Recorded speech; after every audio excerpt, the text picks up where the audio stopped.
भास्कर कुंड अभी 2 दिन पहले ये यहाँ संडे को मेला लगता है, बहुत बड़ा मेला लगता है। कम से कम लाखों की संख्या में लोग स्नान करते हैं।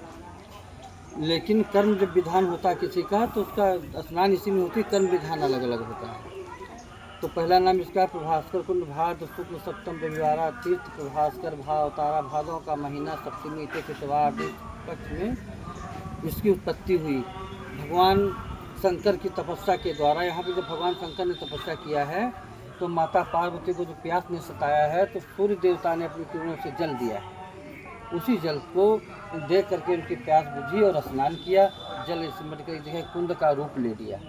किसकी प्यास बुझी? माता पार्वती। इस कुंड का नाम प्रभास्कर कुंड रख दिया। एक समय फिर ये त्रिदेवों का संगम है, ब्रह्मा विष्णु महेश का बनाया हुआ संगम है त्रिदेवों का। वहाँ त्रिवेणी है, यहाँ त्रिदेव का संगम है।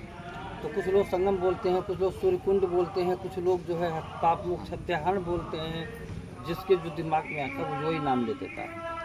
तो ब्रह्मा सायंकाल का समय था, अपनी सभा से कचहरी से अपनी सभा को समाप्त करके महल को प्रस्थान किया। जिस पलंग पे उनकी कन्या लेटती थी उसी पलंग पे उनकी स्त्री लेटती थी, उसी पलंग पे उनकी कन्या लेटी हुई थी, ब्रह्मा जी की। ब्रह्मा की। तो उन्होंने ब्रह्मा जी की स्त्री कौन थी?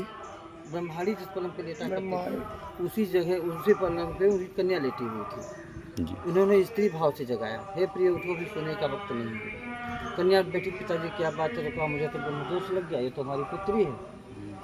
तो अपने सभी ऋषियों को बुला करके उनके सम्मुख के बात कही।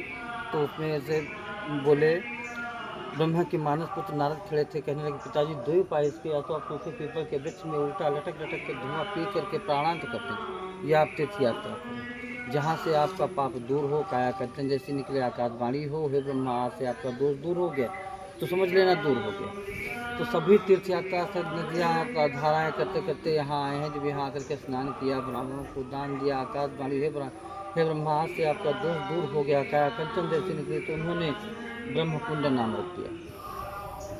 उसके बाद जब राम ने रावण के परिवार को नष्ट कर दिया, अयोध्या आकर के राज करने लगे, तो रावण जो है राम को स्वप्न में बार बार दिखाई देता, ललकारता है, हे राम उठो मुझसे युद्ध करो, मैं भी मरा नहीं हूँ।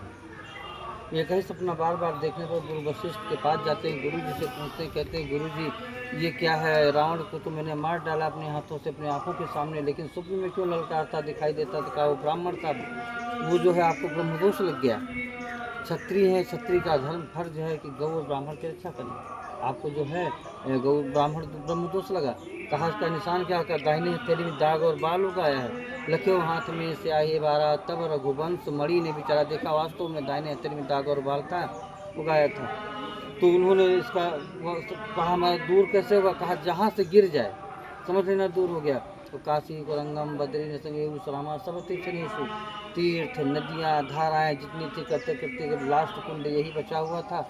यहाँ दान देते हैं, गदरी देखते हैं नहीं जाता है, दान देते हैं, गदरी देखते हैं नहीं जाता है। तो लक्ष्मण से पूछते हैं भैया ये जाता क्यों नहीं है? तो लक्ष्मण कहते हैं एक दान और बाकी है। कहा वो कौन सा? कहा गौ का दान। तो 100 लाख गौओं को बुलाया, उन्हें सुसज्जित कराया, चांदी से फूल, सोने सिंह मढ़ाए, मुक्ता झालर जित पीताम्बर ओढ़वाए, खूब सुसज्जित कराया और ब्राह्मणों को दान दिया।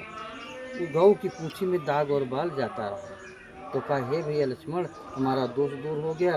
तो कहा हाँ, जन्म मोत प्रमोद हत्या मोक्ष नाम न संशय, जान में हो अनजान हो, इस जन्म का हो या उस जन्म का हो, जो आएगा कर्म कांड विधुत करवाएगा करेगा दान उसका दूर होगा।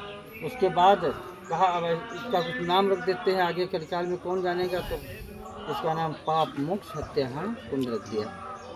इसीलिए सभी देवताओं को पाप लगा, सभी देवता हैं, पांडवों को लगा, जो पांडव गए अपने कुल को मार के गलने, तो यहीं से गए ये मंदिर का निर्माण किया है। एक एक बालू मुट्ठी रखी तो 5 पंचमुखी शिवलिंग बन गए। और ये मंदिर ये कुंड शिव पुराण के अंतर्गत आता है। फिर ब्रह्मेश्वर महादेव का जो मंदिर है, फिर काली जी का है, उसके बाद राधा का, दुर्गा जी, संतोषी माता का है, हनुमान जी का है, राम जी का है, नीलकंठ महादेव का है। इतने मंदिर हैं। आप लोग स्नान करिएगा।